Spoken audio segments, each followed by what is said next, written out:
This is the International Space Station, humanity's home among the stars, orbiting 250 miles above Earth, traveling at more than 17,500 miles per hour. That's 23 times the speed of sound. The ISS circles our planet once every 90 minutes, watching 16 sunrises and sunsets a day. It's the most expensive structure ever built, costing around $160 billion to design, assemble, and maintain. A football field-sized laboratory hurtling through the void, but behind the incredible engineering lies a truth few people ever see.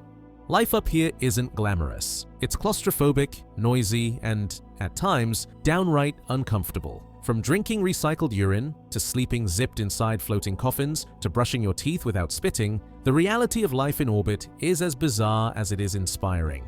For more than 2 decades, this outpost has hosted people from across the globe. Scientists, engineers, explorers, all learning how to survive where no human should. So buckle up, because we're about to uncover what it really takes to live and stay sane inside the International Space Station.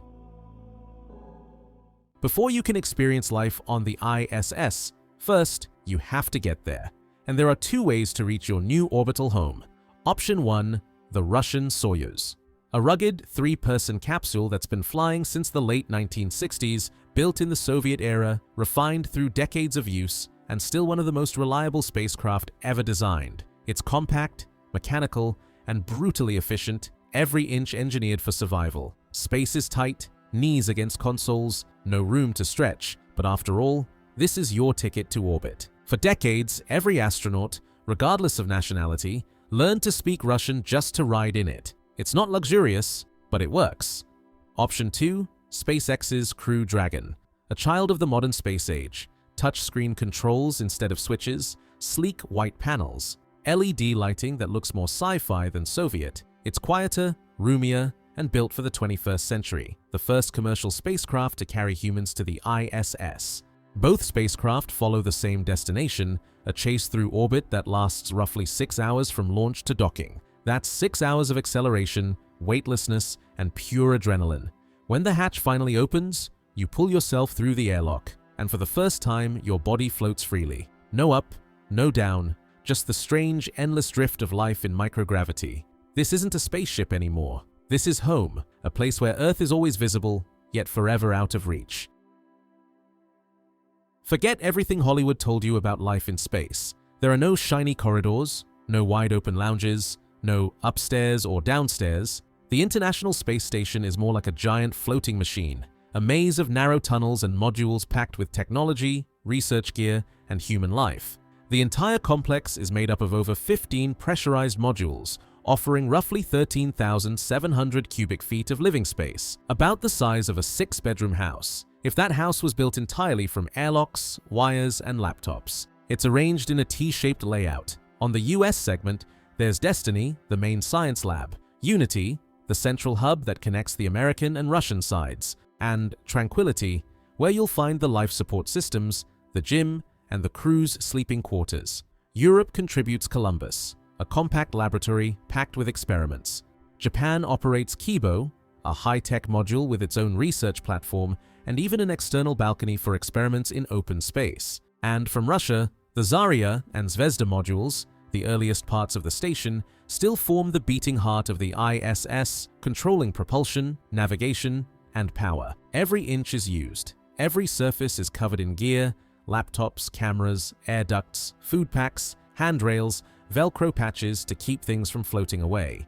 There's no such thing as wasted space. Moving through the station takes practice. With no gravity, up and down don't exist. Only forward, backward, and whichever way you happen to be floating. To avoid getting lost or spinning out, astronauts rely on color-coded handrails and orientation labels printed throughout the station.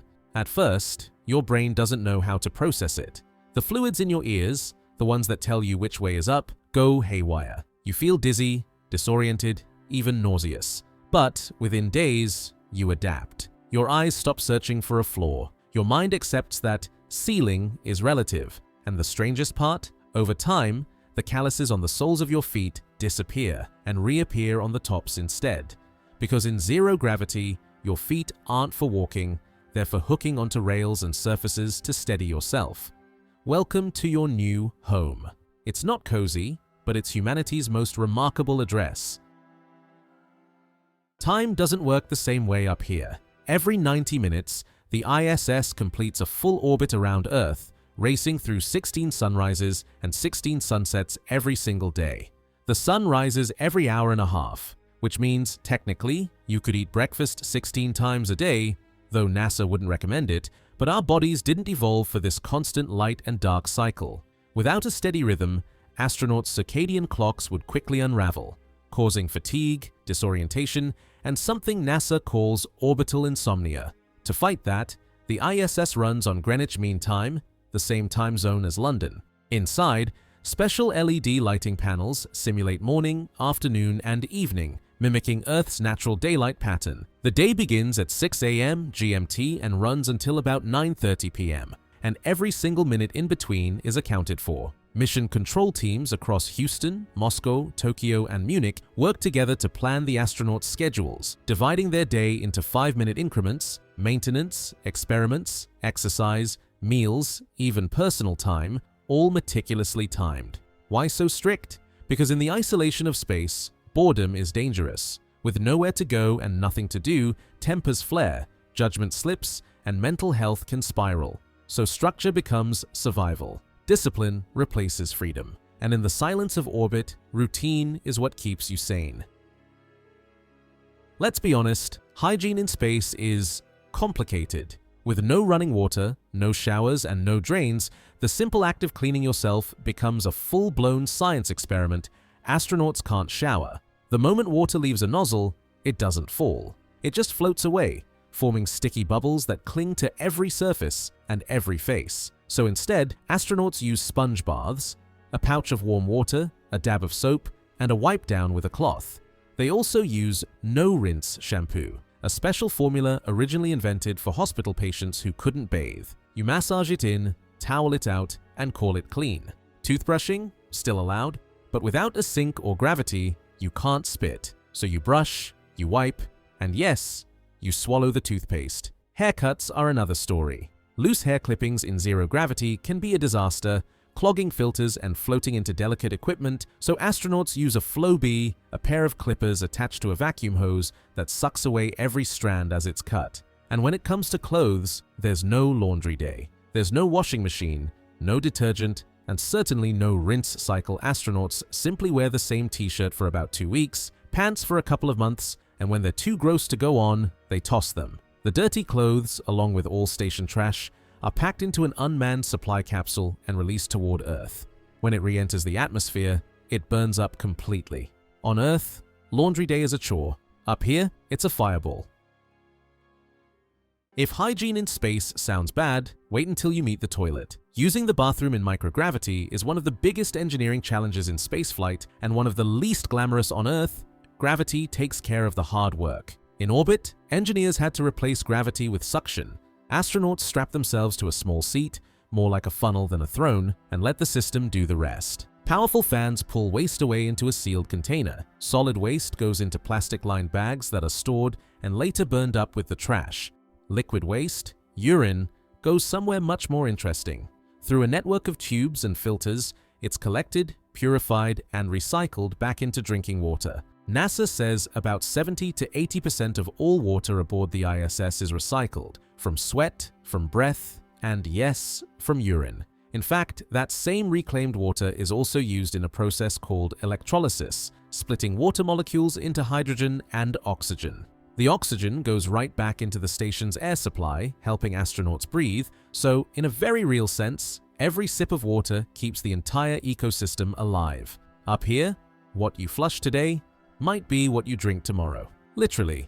And if you think that's bad, spare a thought for the cosmonauts aboard Mir in the 1990s. When a power failure hit the Russian station, the toilets stopped working, forcing the crew to use emergency plastic bags until repairs were made. Morale suffered. Thankfully, today's astronauts have it a little better, though it's still not exactly a spa experience, because in space, even the smallest human necessity becomes rocket science.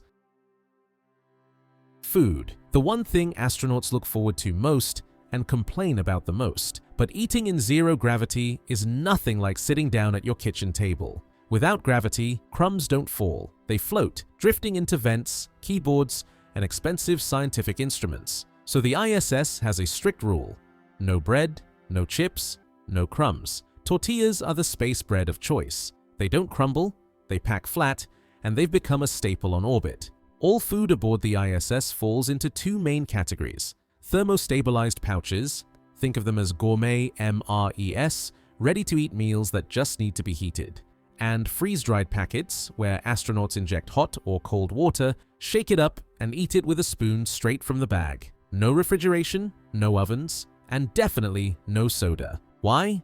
Because in zero gravity, carbonation doesn't separate from liquid. The gas and fluid just mix in your stomach. The result is something astronauts politely call wet burps. On Earth, you burp air. In space, it's a little wetter.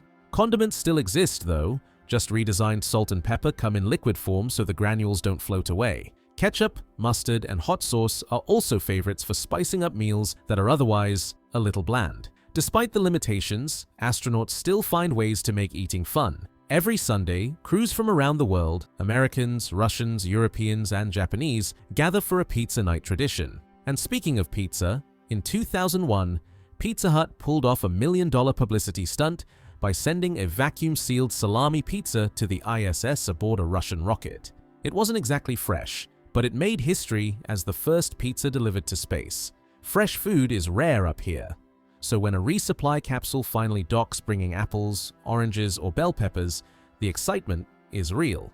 Astronauts describe the smell of fresh fruit as almost overwhelming, a small reminder of home after months of metallic air and packaged meals. In space, every bite is a lesson in compromise. A little ingenuity, a little chemistry, and a lot of appreciation.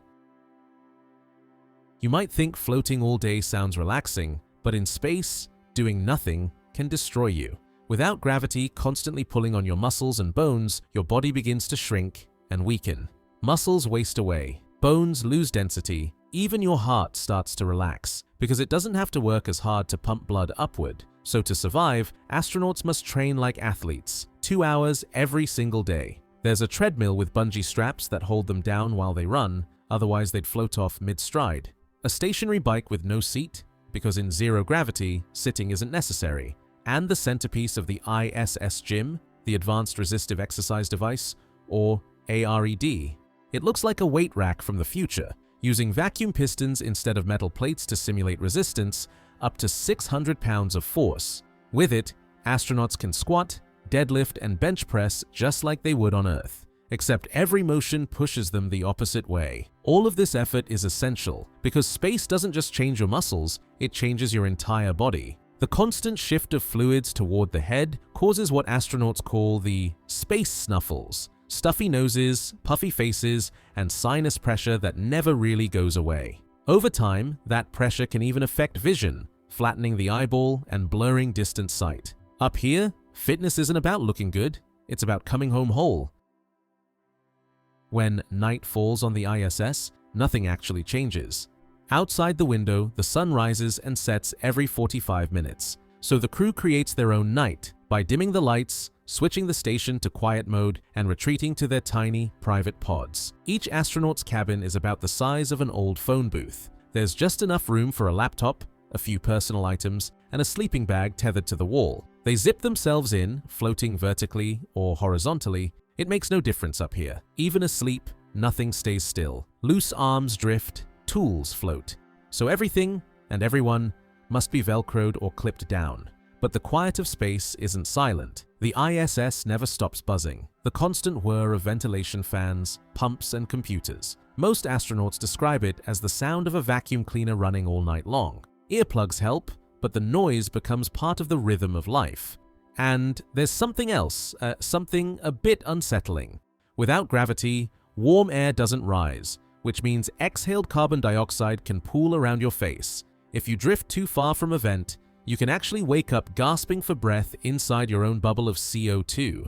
So every night, astronauts position themselves near air vents to keep the air flowing, a small but vital habit in a place where every breath counts. In orbit, night isn't a moment, it's a performance, a fragile illusion of rest inside a machine that never sleeps. For all its discomforts, the International Space Station isn't just a home, It's a laboratory like no other. Inside, the air hums with constant experimentation. Every experiment here asks the same fundamental question: how does life behave when gravity disappears? Astronauts study human biology, tracking how muscles weaken and bones thin in orbit to understand aging and disease back on Earth. They study fluid movement, combustion, and the behavior of metals and crystals in weightlessness, research that helps design stronger materials and safer spacecraft, and they farm. Yes, farm in space. In 2015, astronauts grew and ate the first space-grown lettuce, a red romaine leaf harvested from the veggie experiment. It wasn't about the taste, it was about survival, proving that one day on Mars or beyond, we might grow our own food under alien skies. The researchers are also the subjects. They draw their own blood, scan their own eyes, test their immune systems, recording how long-term exposure to radiation and zero gravity reshapes the human body. Every heartbeat and bone scan becomes data for future explorers. And when science turns to engineering, astronauts step into one of the most dangerous jobs in the universe, the spacewalk. Preparing for an EVA, an extravehicular activity, takes around 4 hours of suit checks, oxygen purges, and safety verification. Once outside, they can spend 5 to 8 hours drifting above Earth, changing batteries, repairing solar panels, or installing new equipment. And yes, the suits even include diapers, because once you're out there, there's no coming back until the job's done. Up here, science isn't confined to the lab. It's written into every heartbeat, every experiment, and every moment spent floating above the world that made us. For more than 3 decades, the International Space Station has circled our planet, a bright symbol of what humanity can achieve when we rise above borders. Launched piece by piece starting in 1998, it's been continuously inhabited since November 2000, a streak of cooperation that has outlasted wars, politics, and generations. But even miracles have lifespans. After more than 30 years in orbit, NASA and its international partners plan to retire the ISS around 2030. When that time comes, the station will perform one final maneuver, a controlled deorbit. Its last descent will end in a remote patch of ocean in the South Pacific known as the Spacecraft Cemetery, a place where old satellites and space stations go to die, far from shipping lanes and human eyes. But this won't be the end of life in orbit. Already, private companies are preparing to take the baton. Axiom Space, Blue Origin, and Sierra Space are designing the next generation of commercial space stations, smaller, modular habitats that will host astronauts, researchers, and even tourists. The ISS may burn up, but its spirit, its lessons, its technology, its humanity will power every mission that follows. It was never meant to last forever, but it was always meant to lead the way. Would you survive a week aboard the ISS? Tell us in the comments and subscribe for more deep dives into the edge of technology and human endurance.